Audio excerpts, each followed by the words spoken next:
Ya, kualifikasi Piala Dunia ronde ketiga akan segera dimulai, tepatnya akan digelar pada tanggal 5 September ini. Banyak yang memprediksi bahwa timnas Indonesia akan kesulitan menghadapi Arab Saudi, dan bisa jadi dianggap Arab Saudi mampu mengalahkan timnas Indonesia dengan mudah. Ya, bagaimana tidak, dari track record saja, mereka telah menjadi tim langganan Piala Dunia, sedangkan timnas Indonesia sendiri malah baru mulai laga debutnya di ronde ketiga. Namun, setelah kita melihat market peluang dari masing-masing pemain, antara pemain Arab Saudi maupun pemain timnas kita, ternyata timnas Indonesia lebih mewah ketimbang timnas Arab Saudi. Lantas, hal ini membuat pelatih mereka Roberto Mancini kaget dengan berita tersebut, dan bahkan Mancini waspada kala menghadapi timnas Indonesia di King Abdullah nanti. Ia melihat dari seksama, timnas Indonesia memiliki ranking FIFA yang sangat jauh dari timnas Arab Saudi, di mana ranking FIFA Indonesia yang saat ini mencapai 133 dunia, dan timnas Arab Saudi yang mempunyai ranking 56 dunia. Tapi benar dengan apa yang dikatakan oleh Roberto Mancini, jika timnas Indonesia mempunyai nilai yang lebih mewah ketimbang timnas Arab Saudi. Lantas, menarik untuk disimak, dan bagaimana jalan cerita selanjutnya, ini dia ulasannya. Ya, beberapa yang telah diungkapkan oleh Coach Sintayong jika timnas Indonesia harus optimis dari segala arah. Meskipun dari ranking FIFA timnas Indonesia memiliki peringkat 133 dunia. Namun jangan salah, ternyata skuad pemain secara individu yang ada di dalamnya sama sekali tidak seperti ranking 133 dunia. Namun skuadnya diisi oleh para pemain berkualitas yang kebanyakan berkarir di luar negeri, seperti di Belgia, Belanda, Inggris, maupun Serie A Italia. Tentunya dengan para pemain baru keturunan timnas Indonesia yang mempunyai kualitas di atas rata-rata, menargetkan bahwa ranking FIFA benar-benar hanyalah sebuah angka. Ya, sebab mereka bisa memberikan dampak yang lebih dari apa yang mereka perkirakan. Jika melihat dari ranking FIFA teringat pada saat timnas Indonesia melawan Vietnam, di mana Vietnam masuk 100 besar dunia, namun babak belur di GBK termasuk di kandangnya sendiri. Kini pelatih-pelatih di ASEAN menganggap Indonesia sudah berada mendekati level timnas Korea Selatan hingga timnas Jepang. Hal ini yang langsung dikatakan oleh pelatih Filipina Tom Saintfiet, yang menganggap bahwa Indonesia sudah bukan level ASEAN lagi, melainkan sudah level Asia.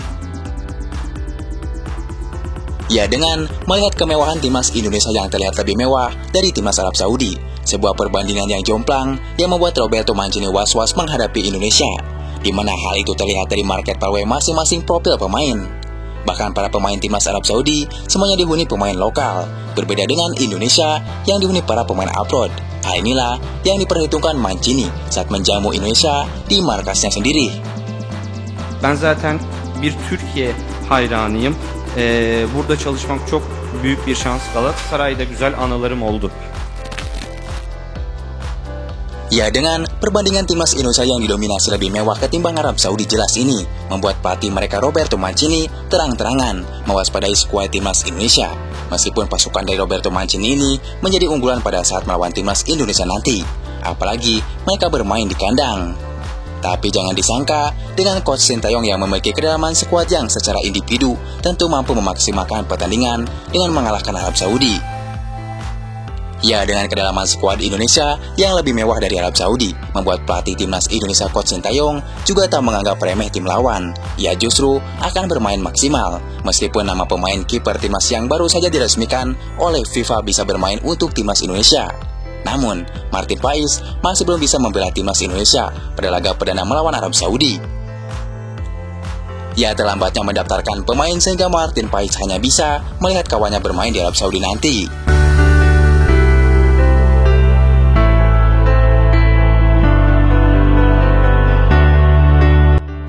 Namun meski begitu, masih ada Hernando Ari yang diproyeksikan harus tampil maksimal oleh Coach Sintayong. Bagaimanapun, ia harus kuat mental, apalagi bermain di kandang lawan. Sehingga jangan melakukan blunder meskipun sekecil apapun. Untuk pemain lainnya, dipastikan bisa bermain, dan hanya Elkan Bagot yang tak dipanggil oleh Sintayong di ronde ketiga ini. Namun apapun masalahnya, kita doakan agar cepat selesai.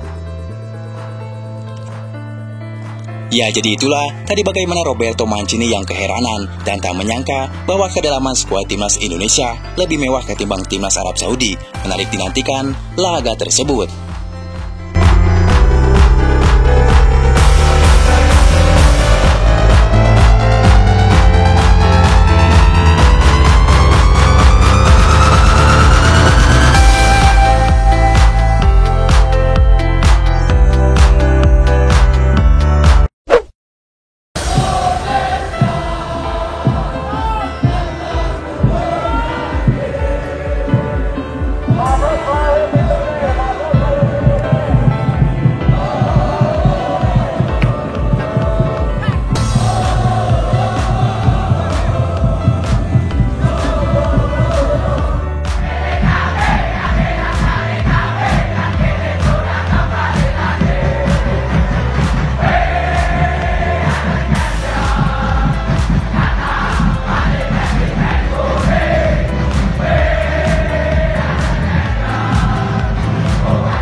Ya, tinggal selangkah lagi, asuhan Sintayong bakal lolos ke Piala Dunia 2026.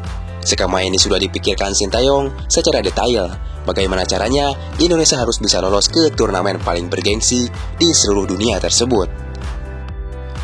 Saya harap saya menjadi satu-satunya pelatih yang melatih timnas Indonesia sampai masuk Piala Dunia nantinya, ujar Sintayong.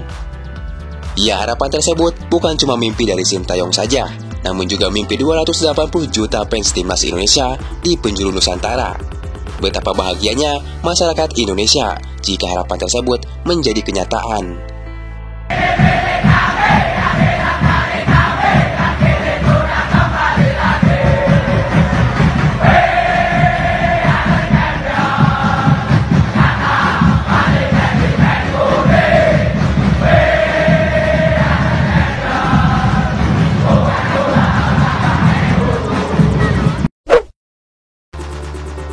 Satu grup dengan Indonesia, Cina sebut kami melawan Belanda. Ya, perkembangan skuad Garuda di tahun ini benar-benar mengalami perubahan yang luar biasa. Hingga akhirnya, media-media di luar negeri menyoroti kemajuan timnas Indonesia. Sebut saja media Cina, di mana timnasnya akan menjadi lawan bagi Indonesia. Namun dibalik itu, media Cina entah panik atau lagi sedang menyindir timnas Indonesia. Pasalnya media Cina menyebut bahwa timnya akan melawan timnas Belanda sia-sia. Ya, kondisi ini jadi sorotan media Cina jelang pertemuan timnas Indonesia melawan Cina di babak ketiga. Kedua tim diketahui tergabung di grup sama, yakni grup C bersama timnas Jepang, timnas Australia, dan juga Arab Saudi. Dibandingkan Bahrain, Indonesia punya ambisi besar untuk bisa kembali ke putaran final Piala Dunia. Indonesia sudah melakukan naturalisasi gila-gilaan, tulis media Cina Sohu.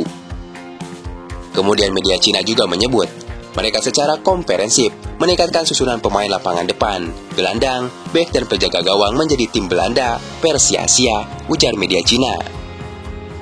Ya, kata-kata seperti itu mungkin sudah biasa bagi kita sebagai fans timnas. Dulu saja ketika di Asian Cup Qatar saat melawan Vietnam juga menyindir asuhan Sintayong. Kami melawan Indonesia atau timnas Belanda, ujar pemain Vietnam. Ya, namun sindiran itu seperti angin yang berlalu. Bagi supporter Garuda sejati, jika mereka memiliki paspor Indonesia, berarti mereka adalah orang Indonesia. Dan yang paling penting, Indonesia lolos ke Piala Dunia 2026. Amazing win here in Vietnam. We fought for it, everyone. 3 points, yeah! Messi, aparece Messi, gol, gol, gol, gol.